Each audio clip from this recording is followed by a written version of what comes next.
Good evening, friends. Welcome to our cozy world of stories and peaceful nights. I'm Siren, your storyteller for tonight, and I'm so glad you've joined me here. If you're feeling tired, or perhaps you need to unwind, let my voice guide you into a peaceful, restful sleep. Let the gentle rain outside and the warmth of this room ease your mind and help you relax. Get comfortable, close your eyes if you like, and let's drift into tonight's story together. Now, let's begin tonight's journey. Relax, breathe deeply, and let yourself be carried away into a world of dreams. Enjoy. You stand in the desert. It's a strange feeling, like you've been transported to another world. The air is dry and warm. The sky is soft blue above you, with not a cloud in sight. The faint sound of a camel's hooves on the sand echoes in the distance, but otherwise, the vastness of the land is quiet, almost too quiet. You look around, and all you see is the golden stretch of sand, interrupted only by a distant caravan of traders moving slowly across the horizon. Welcome to the Silk Road, that long winding path that connects the east and west, a path you've been dreaming of traveling down for years. Though the journey will be long and no doubt at times tedious, you've made your way here for the adventure, the stories, the culture, the exchange of ideas.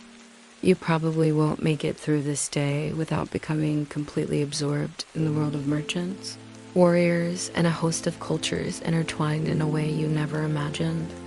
The caravan ahead moves forward, its colorful flags flapping in the breeze. You feel the soft weight of the warm desert sand under your feet as you begin to walk, following the trail of the traders, and for a moment, you feel at peace with the world around you. You take a deep breath, and in the distance, you hear the faint sound of silk brushing against itself. The very thing that will keep you moving forward, the same silk that once carried stories of emperors and dynasties, of trade and war, from one end of the world to the other, but that, of course, will come later. Now, let's ease into tonight's journey. The heat from the sun is still on your face as you follow the caravan into the heart of the desert, where the Silk Road really begins to take shape. Though the road is long and winding, stretching from China all the way to the coasts of the Mediterranean, you're starting to see it take form in the small details, the narrow market stalls, the voices of traders shouting prices, the smells of spices mixing with the air. You realize that the Silk Road isn't just a road at all, it's a series of interconnected paths, meeting places and trading hubs where people from every corner of the world came together to exchange goods, ideas, and stories. It's hard to imagine how such a vast exchange of cultures and goods could even be possible without the magic of silk, which, of course, got its name because, well, it's made from silk. It seems trivial, doesn't it? But imagine this. Without silk, there would be no Silk Road. Traders carried silk across the entire stretch of the road, their backs bending under the weight of the precious commodity. The irony, of course, is that the silk was the least interesting part of the trade. Most of the other goods exchanged, spices, porcelain, and even horses, were more important to the cultures they passed through. Historians still debate whether it was the Chinese or the Persians who really set the stage for the silk trade. But one thing is for sure, without the silk, the road would have been nothing more than a series of barren stretches of land. No one would have had any reason to travel such vast distances. The ancient threads of trade that wound their way across the world weren't just made of silk. They were woven together by a shared desire for connection. You take a step forward, stepping over a piece of ceramic pottery that's been left behind by a previous caravan. A strange reminder that what is left behind tells as much of a story as the journey itself. As you walk, the marketplace swells around you, growing with life as traders argue, buy, and sell. But no one seems to mind. It's business as usual history unfolding with every transaction. You wonder how many hands have touched the items in front of you, and how many stories have passed through the hands of merchants, just like the one standing in front of you now. You wander deeper into the bustling marketplace. The air is thick with the smell of spices cumin, cardamom, and saffron. It's almost intoxicating, and for a moment you forget the world around you.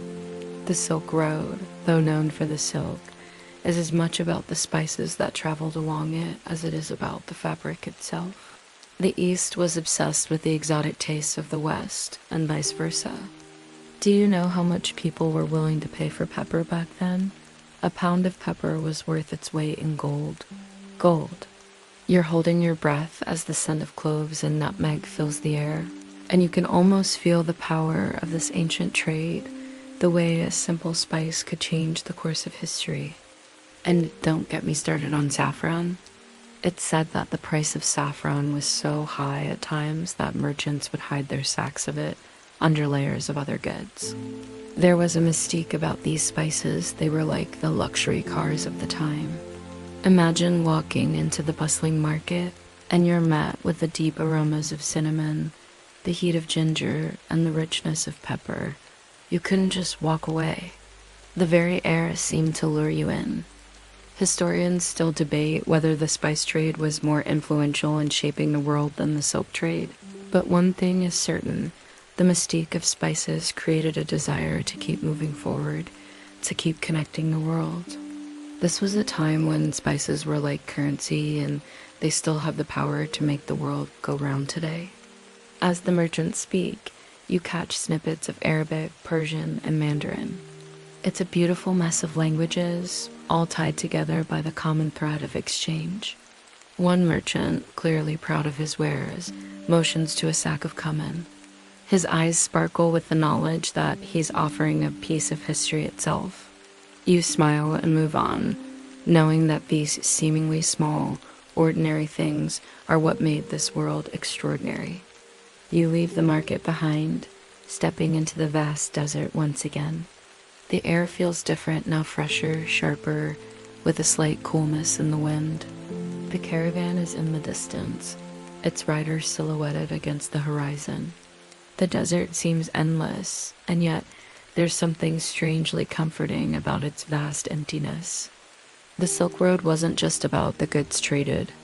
It was about the journeys taken, the people who traveled, and the stories that emerged from those long, endless days under the scorching sun. You can't help but imagine the ancient travelers, traders, explorers, and wanderers alike, how they crossed these endless dunes without the luxury of modern maps, without the benefit of knowing exactly where they were going. It must have felt like they were walking in the footsteps of giants.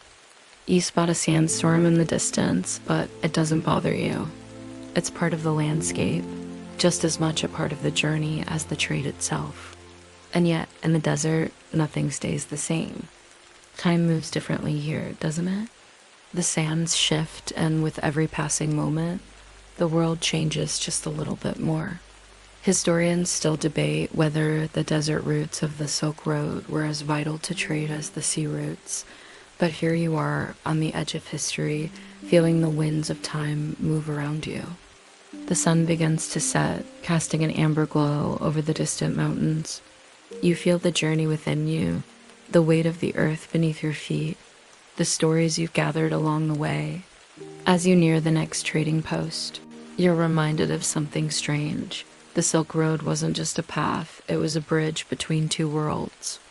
At its peak, the Silk Road was a network of roads, of safe houses and waypoints, of travelers and cultures, interwoven in ways that still echo today. It's hard to imagine now, in our modern age, how that much trade, ideas, and cultures could travel without the digital networks we rely on today.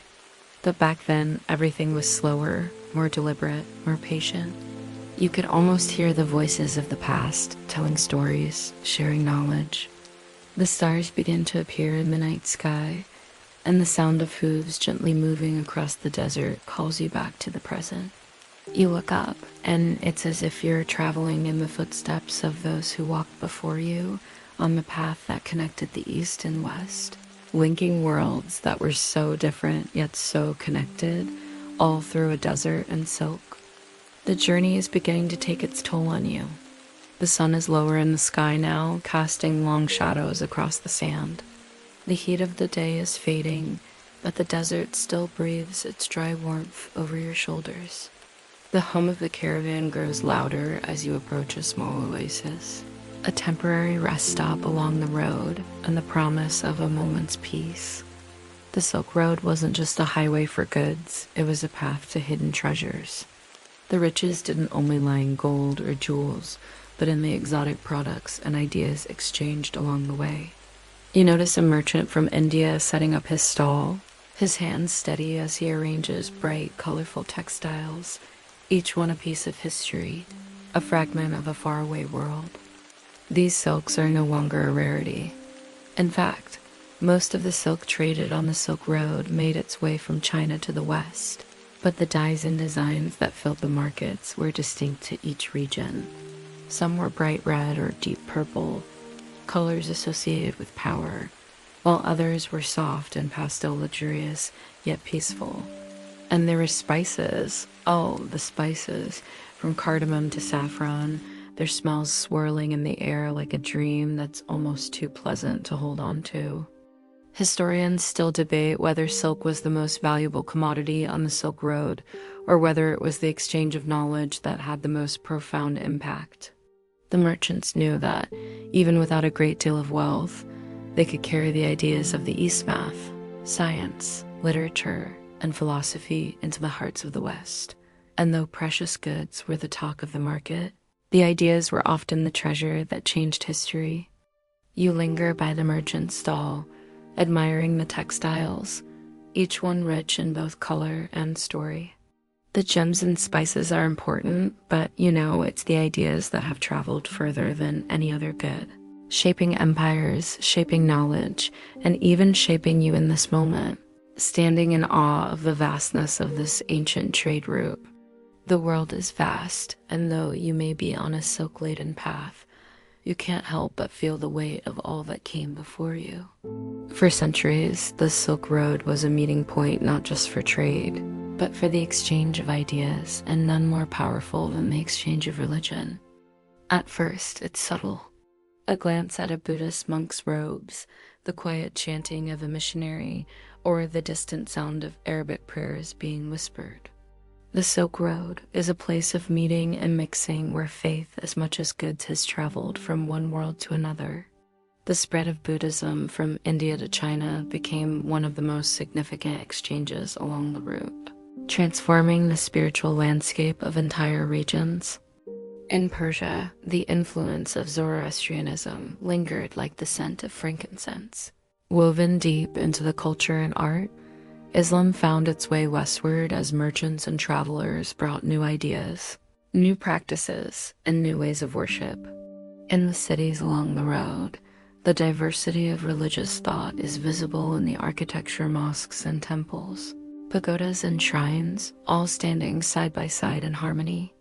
And yet, for all the religious exchange, there's something ironic here how little we know about the exact details of religious transmission.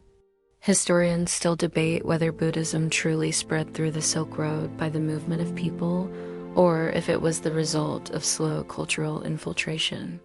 But the effect is clear. These religions shaped civilizations, swirled in with the spice trade, the silk trade, and the ever-present hope of peace.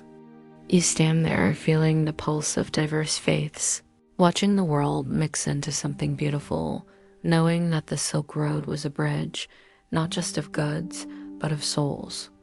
The sound of hooves approaches from behind, and you turn to see a nomadic tribe making its way through the desert. Horsemen in leather armor, their faces shaded by wide-brimmed hats, their eyes hard and focused. They are the nomads of Central Asia, the very people whose horses gave them the ability to cross the vastness of the steppes, carrying goods and stories across mountains and deserts, from one side of the world to the other. In their hands, they hold not just bows and arrows, but also the keys to the Silk Road itself. Their ability to move quickly, with vast herds of livestock and packs of merchandise, made them crucial intermediaries between East and West. They are the middlemen in an ancient world that relied on speed to keep everything in motion. The nomads and their horses allowed the Silk Road to expand, reaching the furthest corners of the world. There's something hypnotic about the way they move their horses, muscles rippling under the weight of the bales of goods they carry. For the nomads, the Silk Road isn't just a trade route. It's a way of life. They are the very embodiment of the spirit of the road, resilient, adaptive, and ready to survive the harshest of conditions. Historians still debate whether the nomadic tribes were the true architects of the Silk Road, or if they simply exploited it as a pathway for their own goods. But whatever their role, one thing is certain: their horses and movement across these great distances were the glue that kept the road intact. As night falls, you're sitting by the fire with some of the traders who have welcomed you into their company. Their stories are filled with wonder, and though you can't understand every word, you get the sense that they know something you don't. There's an almost mysterious air to their lives, the way they speak of the road as if it were a living, breathing thing, moving with the tide of time.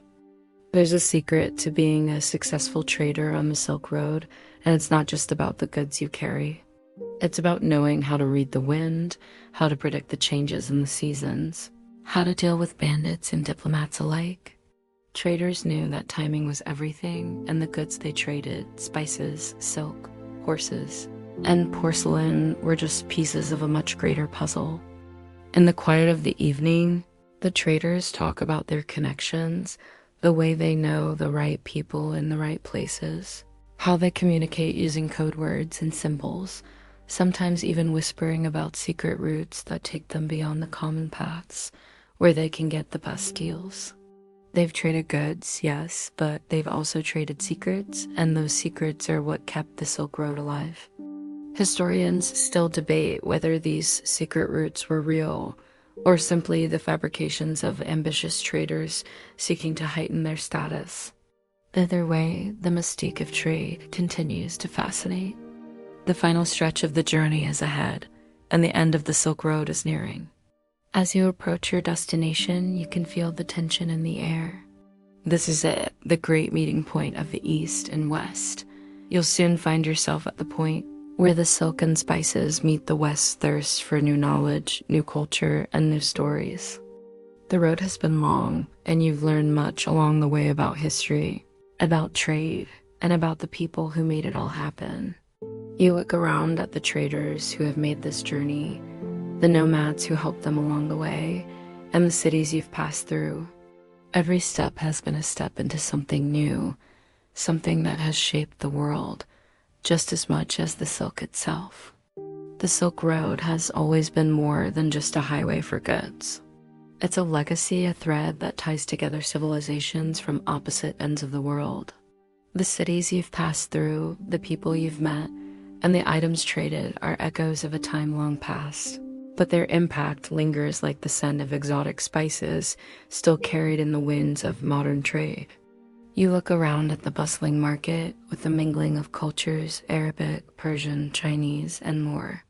Traders talk with such fluency in their languages that it's as if their words were born to cross borders. The exchange of cultures, from food to clothing, has created a blend of ideas, philosophies, and creativity that transcends the boundaries of borders.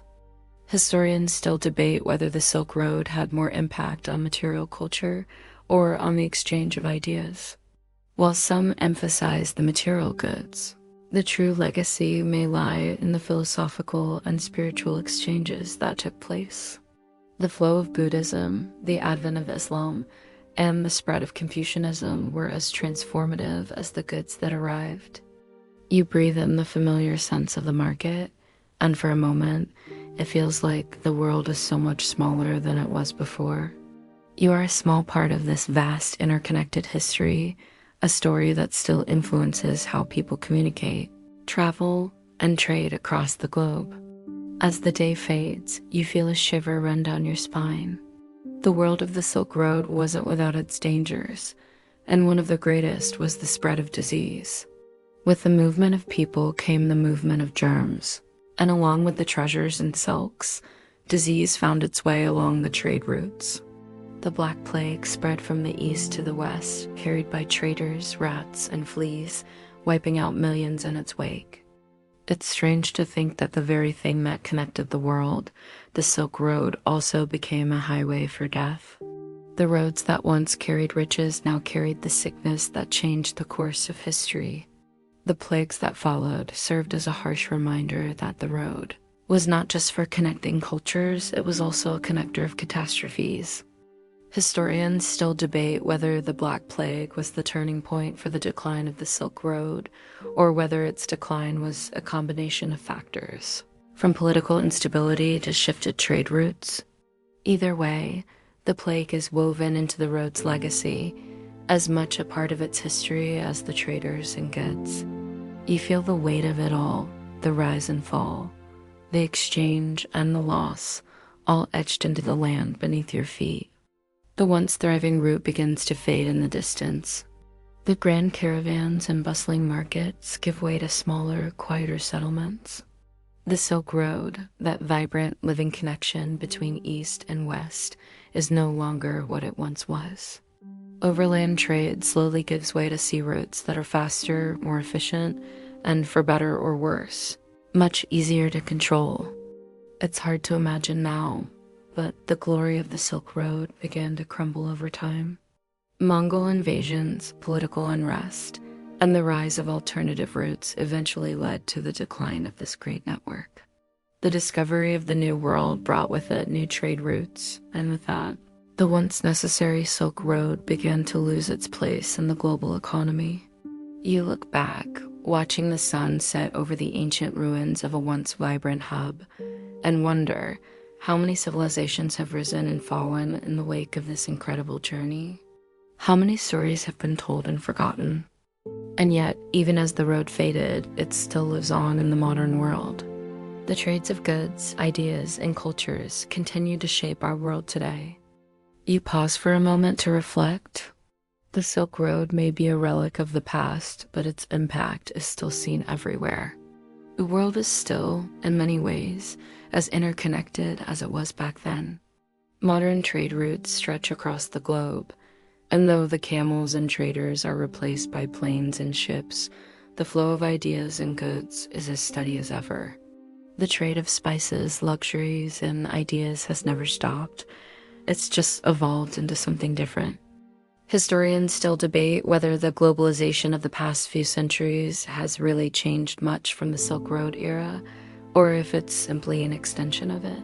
We may live in an age of instant communication and digital trade, but the core elements of exchange, whether it's culture, religion, or even food, remain the same. The same human need to connect and trade endures, even in the age of the internet. As the evening settles in, you feel a sense of connection, not just to the people of the past, but to the world as it is now. The ancient journey you've just experienced is as much a part of the present as it is the past. We're all still walking our own versions of the Silk Road, whether we know it or not. The stars begin to twinkle above you, and you realize the road you've been on never truly ends. The Silk Road, though physically closed, continues to thrive in a different form today.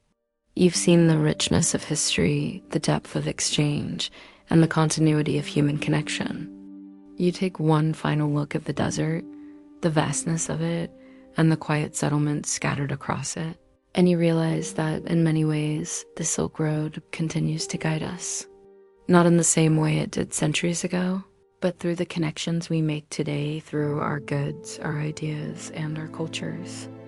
You stand there, your journey through time complete, and for a moment the stars above feel like a vast continuation of the path, stretching far beyond the horizon, just waiting for you to travel it once again. You may have reached the end of your journey on this ancient road, but the path of trade, culture, and stories will never truly end. The evening air has a different kind of stillness tonight, the kind that weighs heavily on you, as though the world is pausing to take a deep breath. You've traveled so far along this ancient trade route, yet in this quiet moment, it becomes apparent that the Silk Road was more than just a stretch of land. It wasn't just about the bustling trade or the goods exchanged. It was about the connections, the unseen threads that tied these distant places together. Imagine this for a moment. Spices from India, porcelain from China, silk from Persia, all weaving into a vast network of influence that spanned over thousands of miles. But it wasn't just goods. Along these roads were travelers with a wealth of knowledge, bringing mathematics, astronomy, and literature from one culture to the next. Yet, one of the most intriguing and often overlooked aspects of this world-spanning exchange was its profound impact on religion. As you sit near the crackling fire, the thought dawns on you. This network of roads played a pivotal role in spreading not just material wealth, but also ideas, the kind of ideas that would change the way entire civilizations thought about life, faith, and existence. From the Buddhist monks carrying their teachings to China, to the Islamic scholars traveling to far-flung lands, the Silk Road was a road of spiritual exchange. And it wasn't just a one-way road. The religions of the East met the faiths of the West, and as these cultures mingled, they adapted, borrowed, and blended. The cross-pollination of ideas wasn't always smooth, but it was one of the defining features of this road. Historians still debate whether it was the ideas that shaped the world more than the goods, but there's something deeply powerful about how these ideas traveled. Each movement, each exchange, is like a ripple in a pond, affecting not just the cultures involved, but creating waves that ripple through time. It's like you're sitting at the edge of that pond, watching those waves wash over you in the most unexpected ways. As the night grows darker, the wind picks up a bit, carrying the scent of the earth and the distant sound of a camel's bell. You stand and stretch your legs, feeling the weight of the day settle into your bones. But then you hear it, the unmistakable sound of hooves. It's one of the nomadic tribes, moving swiftly across the desert as they've done for centuries, and as they pass by, you catch a glimpse of their sharp, determined faces. The nomads of Central Asia have long been guardians of the Silk Road, but not in the way most people think. These nomadic tribes were not just traders. They were the ones who made the roads safe, patrolling them with vigilance and protecting the caravan routes from bandits.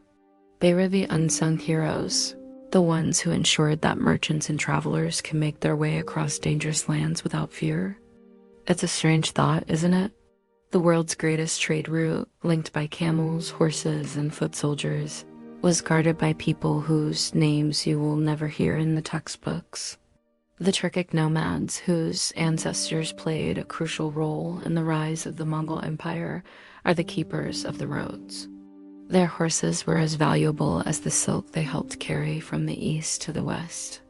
One of the most remarkable things about the nomads' role in the Silk Road's success was how they adapted to both the landscape and the people they encountered. They weren't simply merchants. They were mediators, diplomats, and sometimes even warriors who played a pivotal role in the cultural exchanges that defined the Silk Road. Historians still debate whether the nomads were the true architects of the road, or if they simply leveraged it to their own advantage. Whatever the case, the nomadic tribes are the unsung heroes who made it all possible. No matter the silk, no matter the goods, the roads wouldn't have thrived without their protection. You walk alongside a river, the cool water lapping gently at the shore. The desert has slowly given way to the fertile valley where the Nile winds its way through, and you can see the influence of water on the landscape. It's strange, isn't it?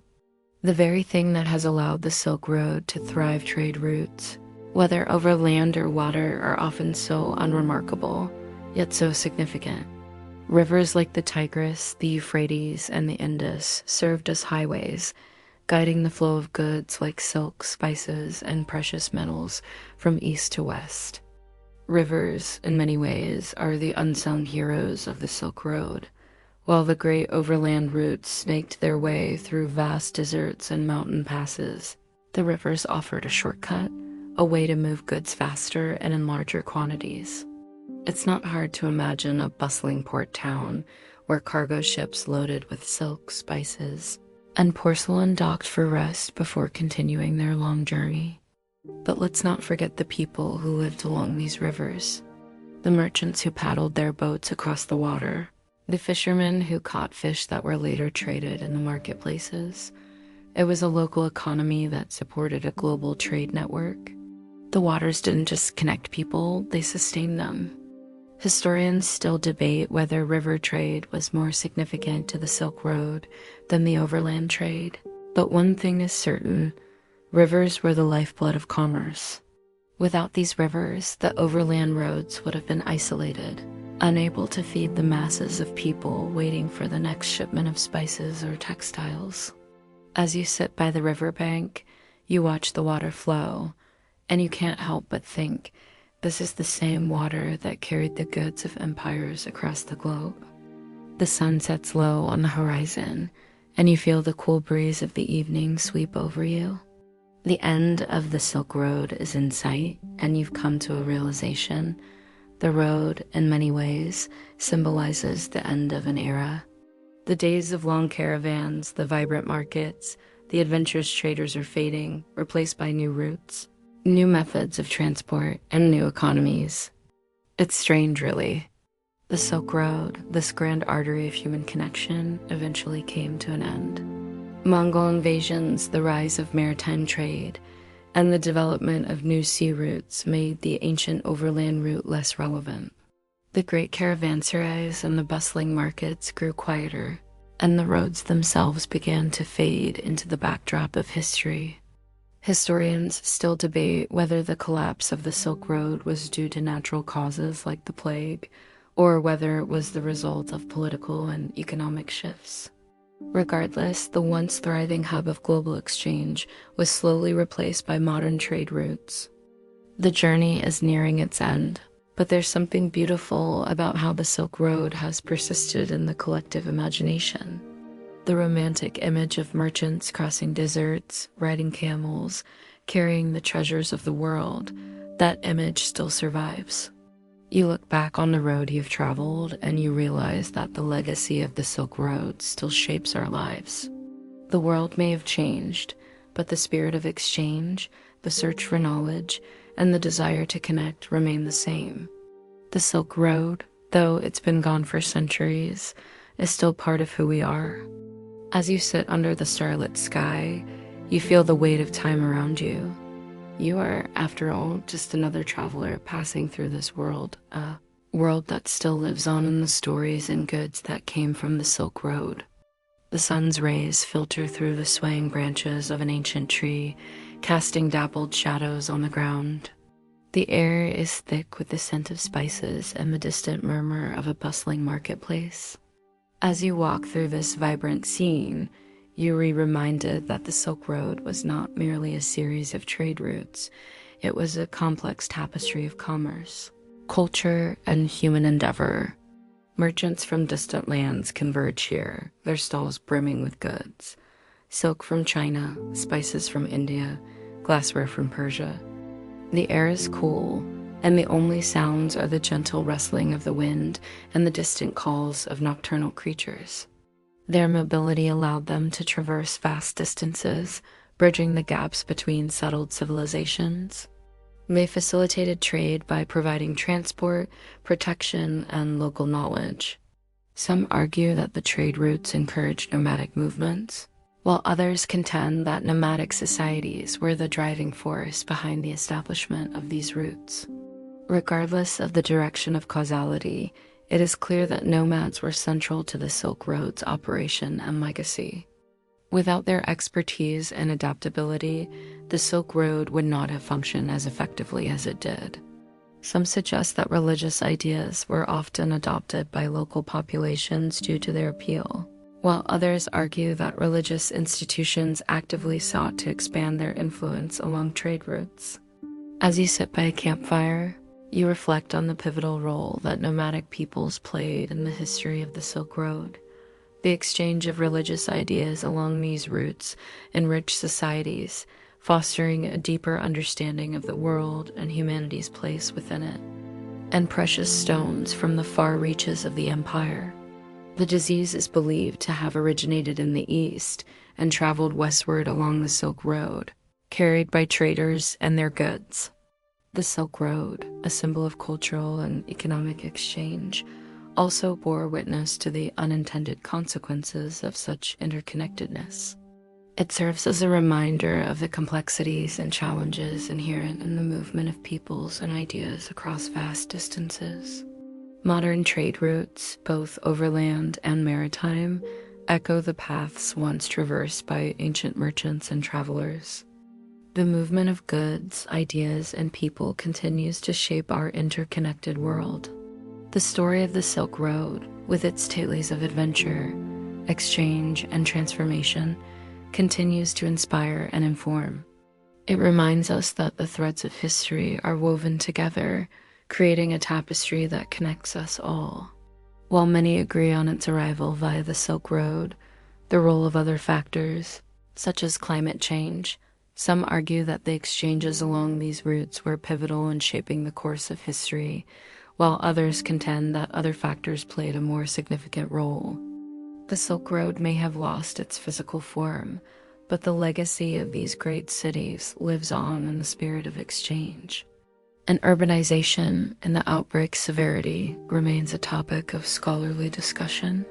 As night falls, the shadows of the desert grow long, and you're reminded of the dangers that once stalked these paths.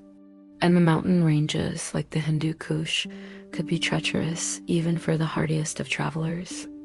The journey was long, sometimes lasting months or even years, and you could imagine the weariness settling into the bones of each caravan member, each merchant, each traveler along the way. Raids, robberies, and ambushes were common, especially in more remote regions where the road stretched thin, and the cover of night provided the perfect cover for attack. The nomads, although often hopeful in providing guidance through the deserts, were also known to be fiercely independent and sometimes aggressive, especially when it came to protecting their territory. The Silk Road was not just a place of cultural exchange.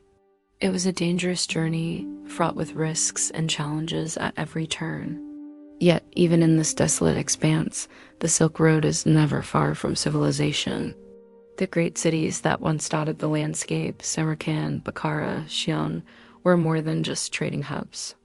They were cultural epicenters, places where ideas, religions, and innovations converged and mingled. The movement of people and animals along these routes facilitated the rapid spread of the plague, leading to the deaths of millions. Regardless of the cause, the bandits, the treacherous conditions, and the constant threat of attack were real. And for many, they were the price of doing business in a world that was, at times, ruled by chaos. The cool evening air carries a sense of foreboding as you contemplate the darker side of the Silk Road's legacy. What made it remarkable was the way it endured despite these dangers. Just like the travelers who carried the stories of the East and West from one civilization to the next. Once home to China's ancient emperors, Xi'an was the starting point for traders heading west, carrying with them silk, porcelain, and tea. The ancient city was a bustling market for luxurious goods, but it was also a cultural hub filled with monasteries, temples, and libraries. Today, you can still see the ruins of the Tang dynasty, where Buddhist monks walk the same streets as traders, their conversations intertwining faith and commerce. The city of blue domes was a crossroads, not only for merchants, but for philosophers and scientists. You can almost see the scholars sitting in the shade of majestic minarets, discussing geometry, astronomy, and medicine. Historians still debate whether the intellectual flourishing of Samarkand was primarily the result of the Silk Road, or if the city's culture would have thrived on its own. But what's certain is that the trade routes allowed ideas to move across continents, turning places like Samarkand into beacons of learning and innovation. While the trade routes facilitated the exchange of goods and ideas, they also became conduits for the spread of diseases. Each item tells a story, a testament to the journey it undertook to reach this point. As you lie on your back, gazing at the constellations, You reflect on the enduring legacy of the Silk Road. Though the physical roots may have faded, their impact continues to resonate in the modern world. The nomads, with their resilience and resourcefulness, were the unsung heroes of this vast network, ensuring that the flow of culture, commerce, and ideas continued across continents. From the steppes of Central Asia to the deserts of the Middle East, nomads developed specialized skills and technologies to thrive in challenging conditions. The world awakens, and with it, the realization that the Silk Road was not only a conduit for material goods, but also for spiritual beliefs. Religions traveled along these routes, spreading across continents and leaving an indelible mark on the cultures they encountered. Buddhism, for instance, journeyed from India to China, carried by monks and pilgrims who traversed treacherous terrains. Their mission was not just to spread religious teachings, but to establish communities, build temples, and translate sacred texts. This movement led to the flourishing of Buddhist art, architecture, and scholarship in East Asia. Similarly, Islam spread from the Arabian Peninsula to Central Asia, Persia, and beyond, facilitated by traders, scholars, and missionaries.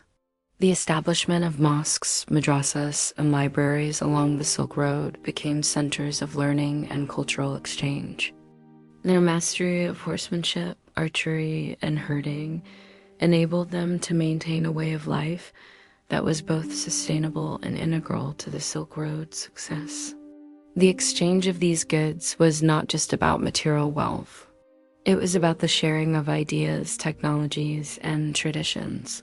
One of the most significant exchanges was the transmission of papermaking techniques from China to the West. Historians still debate whether the Chinese intentionally shared this technology or if it spread through indirect contact. Regardless, the impact was profound. Paper revolutionized communication, education, and administration across Eurasia. It facilitated the spread of literature, scientific knowledge, and religious texts, laying the foundation for the intellectual movements that would shape the future. As you continue your walk, you notice a group of scholars gathered around a table, engaged in animated discussion. Their conversation spans topics from astronomy to philosophy, reflecting the intellectual ferment that the Silk Road fostered. Ideas flowed as freely as goods, leading to a cross-pollination of cultures and knowledge. This exchange not only enriched individual societies, but also contributed to the collective advancement of human civilization. The marketplace begins to quiet as evening approaches. The traders pack away their goods, and the scholars disperse to their respective homes. The day's activities have come to an end, but the legacy of the Silk Road endures. It lives on in the artifacts, the ideas, and the connections that continue to shape our world today. Night falls, and the desert landscape is bathed in the soft glow of the moon. Nomads were the lifeblood of the Silk Road. One of the most remarkable aspects of nomadic societies was their ability to adapt to diverse environments. Historians still debate whether the nomadic lifestyle was a cause or consequence of the Silk Road's development. As the fire crackles and the stars twinkle above, you realize that the story of the Silk Road is not just about the goods that were traded, but also about the people who made those exchanges possible. The first light of dawn paints the sky in hues of pink and orange. Historians still debate whether the spread of religion was primarily a result of missionary efforts, or if it was an incidental outcome of trade and cultural interactions. As you observe a group of pilgrims preparing for their journey, you understand that the Silk Road was not just a path for merchants, but also for seekers of spiritual enlightenment. The sun sets, casting long shadows over the land. One of the most devastating outbreaks was the Black Death, which swept through Europe in the 14th century. Historians still debate the exact origins and transmission mechanisms of the Black Death. As you sit in contemplation, the weight of this history lingers. The night sky is clear, and the stars shine brightly above. The Silk Road laid the groundwork for globalization, establishing patterns of trade and cultural exchange that persist today. Historians still debate the extent to which the Silk Road influenced the development of modern societies. As you close your eyes, the sounds of the night fade into a gentle lullaby. The caravan winds its way through the ancient landscape, the desert stretching out on either side. You think about Samarkand, known for its dazzling architecture and scholarly atmosphere. Then there's Xi'an, the eastern terminus of the Silk Road. As you walk through the reconstructed streets of these cities, you can imagine the sounds of merchants shouting their wares, the smells of exotic spices wafting through the air, and the hum of intellectual debate. It's not all beauty and trade along the Silk Road. Bandits were a constant threat, preying on vulnerable caravans, eager to seize the goods being transported across the deserts and mountains. The harsh terrain didn't help. The vast stretches of desert were unforgiving. Historians still debate whether the Silk Road's decline was hastened by the increasing dangers along the route, or whether it was other political or economic factors that led to its fall. But as the sun sets and the night air cools, you realize that every road has its hazards, and the Silk Road was no different. As the caravan marched onward, you can't help but think about the unlikely partnerships that sprang up along the Silk Road. For centuries, the world was divided into distinct civilizations, each with its own customs, values, and ways of life. Yet somehow, along the Silk Road, these civilizations intertwined, traded, and even forged lasting alliances. Take the Tang Dynasty and the Persian Empire, for example. These two empires, separated by thousands of miles, managed to strike up an unlikely but powerful alliance. Silk, spices, and precious metals flowed between the two, but more importantly, so did culture, religion, and knowledge. The Tang Dynasty's open-door policy meant that merchants and scholars could come and go freely, leading to an exchange of ideas that would change the course of history. And what about the Mongol Empire? At first glance, it might seem like a ruthless force that would destroy the Silk Road, but in reality, the Mongols were responsible for revitalizing it. Under the leadership of Genghis Khan, the Mongols established a unified empire that stretched from the China to Europe, making travel along the Silk Road safer than it had been in centuries. This era, known as the Pax Mongolica, was one of relative peace and stability, and it allowed the Silk Road to flourish once more. The partnerships that emerged along the Silk Road were as much about survival as they were about trade. The world was a vastly different place when these civilizations came together, but through cooperation, they managed to bridge the gap and exchange more than just goods. They exchanged ideas, faiths, and dreams, and in doing so, they reshaped the world. As you watch the camels moving slowly along the road, their heavy packs laden with goods, you realize something profound. The Silk Road wasn't just about trade. It was about human connection. Every piece of silk, every bundle of spices, every slab of porcelain that made its way along this ancient route carried with it the story of a journey. It's hard to imagine now, but at the time, these goods were often priceless luxuries that could only be obtained after months of travel, danger, and sacrifice. You notice that some of the goods aren't what you would expect. A large, intricately carved wooden box catches your eye, and the merchant explains that it's a Chinese export, one that carried artistic traditions across the world. The porcelain that traveled along the road was known not just for its beauty, but for its utility. It was used for everything from tableware to storage containers. But the true value of the Silk Road was in the stories behind these goods, the traders who carried them, the diplomats who negotiated their exchange, and the cultures that embraced them. The flow of goods wasn't just about economic gain. It was about bridging worlds.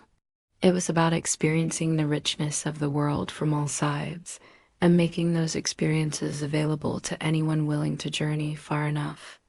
The sun has long set and the campfire crackles softly in the cool desert air. As you sit back and look at the stars above, You realize the Silk Road has long since ceased to be a physical reality. The caravans, the goods, the markets, all have faded into history. Yet the legacy of the Silk Road lives on in more than just history books.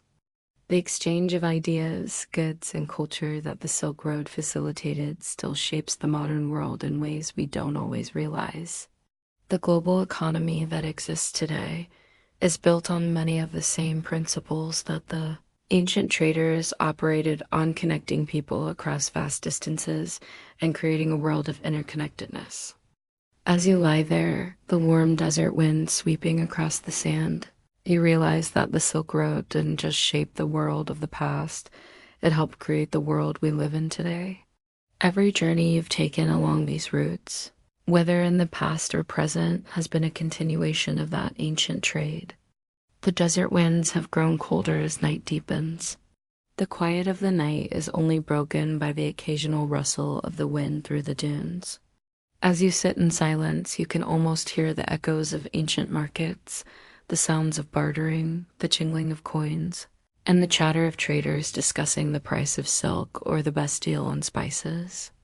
Though the bustling markets of the Silk Road no longer exist in their original form, their spirit lives on in the marketplaces of today.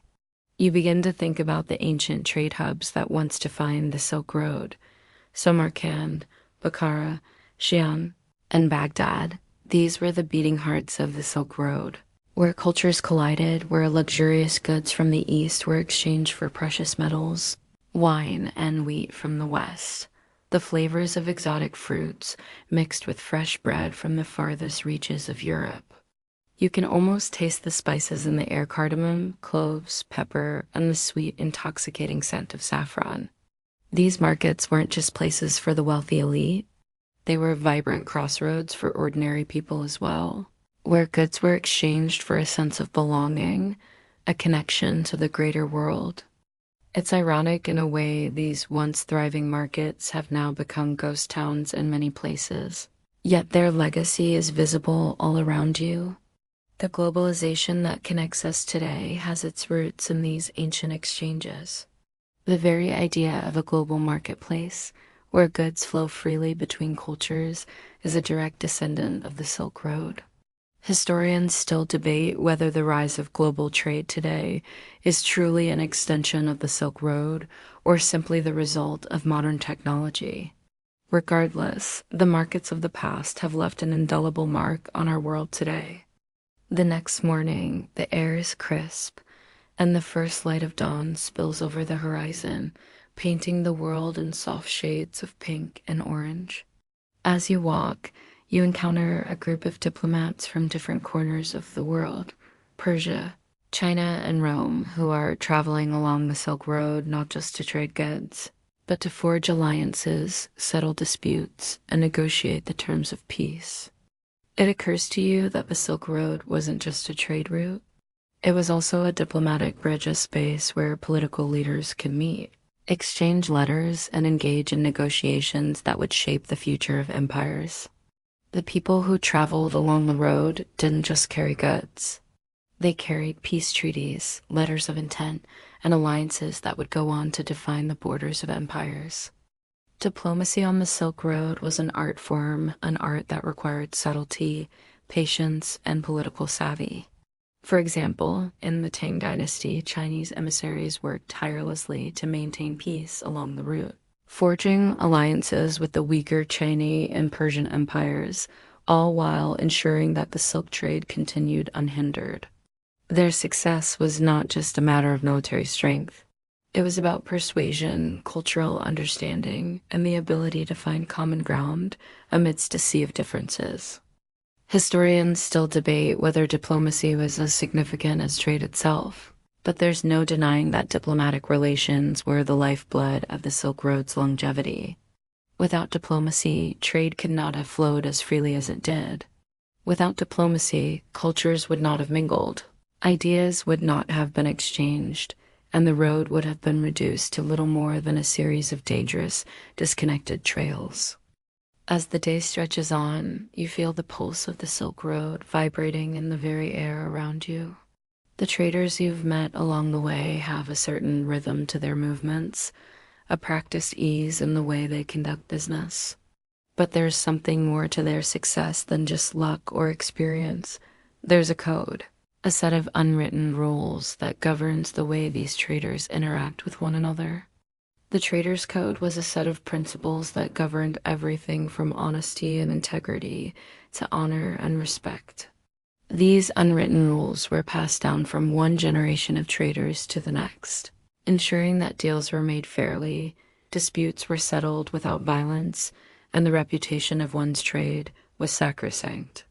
In many ways, this code was the glue that held the Silk Road together. Without this code, there would have been chaos. After all, the Silk Road wasn't just a highway for silk. It was a highway for trust. Traders had to trust one another to deliver the goods they promised, to settle debts, and to honor contracts. Failure to do so could result in the complete collapse of trade between entire regions. It's fascinating, isn't it? In an age long before credit scores or legal contracts, these traders understood the value of reputation. A reputation for honesty and fairness could make or break a merchant's career, and their legacy would be passed down through the generations.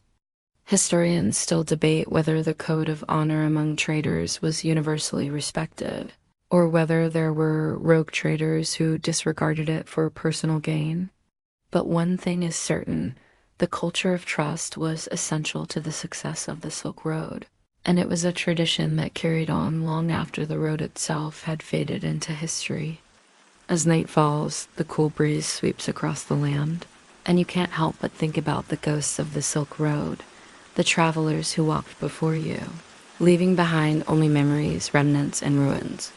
The Silk Road has changed, and the caravans have stopped, but the spirit of the road lingers in the air. In the distance, you can see the ruins of what once were thriving cities, places like Dunhuang, where the mystical caves of Buddhist art still stand as a testament to the cultural exchange that once took place there. These ruins, while beautiful in their own way, also carry a sense of loss. The merchants who once crossed this land with cargo and ideas are gone. The markets where goods were exchanged in great numbers are now silent. The ancient cities that stood as symbols of cultural flourishing have crumbled to dust. Yet, in the desert, in the mountains, and in the remains of ancient settlements, you feel the presence of the Silk Road. As you walk past the ruins, a gentle breeze whispers through the cracks in the stone. You can almost hear the sounds of the ancient travelers, their footsteps, their voices, their laughter, still alive in the wind. The desert air cools as the night deepens, and you sit gazing at the stars. The Silk Road may no longer be a physical route, but its legacy lives on in the world around you. The global economy, the exchange of cultures, and the human desire for connection, all of these trace their origins back to the ancient road that once connected the East and West.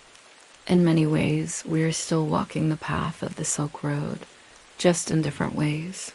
The world is more connected than ever before, and the flow of goods, ideas, and cultures continues at an unprecedented rate. But as you sit under the stars, you know that the story of the Silk Road is far from over. It's a story that continues to unfold, one trade at a time. You smile softly to yourself, knowing that the Silk Road will live on in the stories you tell, in the goods you trade, and in the relationships you build. The road never truly ends.